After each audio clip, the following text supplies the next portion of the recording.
Am I the whole for telling my daughter to find another place to live because she's pregnant again? My 49F daughter Josie, 19, had her first baby when she was 15.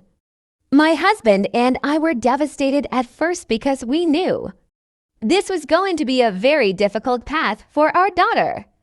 We did all we could to give her sex education, but it wasn't enough. And we couldn't turn back time, so all we could do was support her in what she wanted to do. My husband and I helped Josie take care of our grandson and encouraged her to finish high school. She never did because she said her priority was being a mother, and she didn't have time to invest into finishing high school. We told her she would either go to school or get a job, but we weren't going to give her the option of doing neither for more than a year after she gave birth, so she got a part-time job at a hair salon. The father of my grandson, who was her age, would give her about $100 a month for baby-related stuff and would come over every couple of months to see his son. But that was all he did, although he lived in the same city as his son. A few days ago, Josie broke the news to us that she's pregnant again. The father is the same boy who got her pregnant the first time. My husband and I were pissed. How can she get pregnant by that boy for the second time, when he was very obviously not consistent or helpful with their first baby?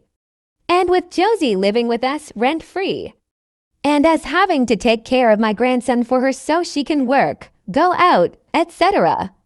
This does not seem fair at all that she can add another baby into this mess. After a few days of thinking about it and discussing it with my husband, we decided to tell Josie to move in with the father of her children and raise the children together. She said they're not in a relationship, so they can't live together, and they wouldn't be able to afford it anyway.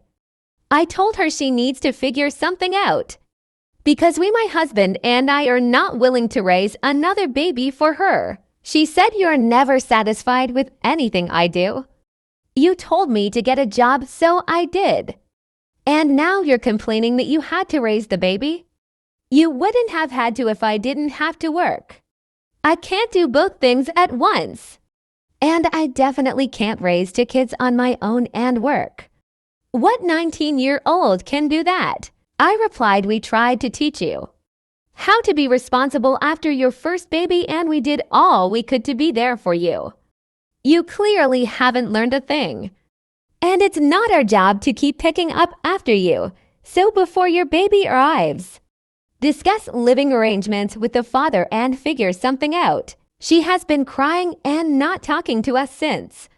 She has called both sets of her grandparents to speak to my husband and I and change our minds so we can help her raise her babies.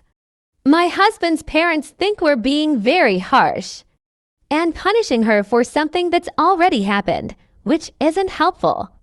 They offered to take Josie and our grandson in, but Josie doesn't want to take her kids so far away from their dad. My in-laws are saying we'll regret abandoning our daughter, and that we should be showing her a better example of unconditional love. I just don't know what more we could do without sacrificing our own lives. Am I the whole?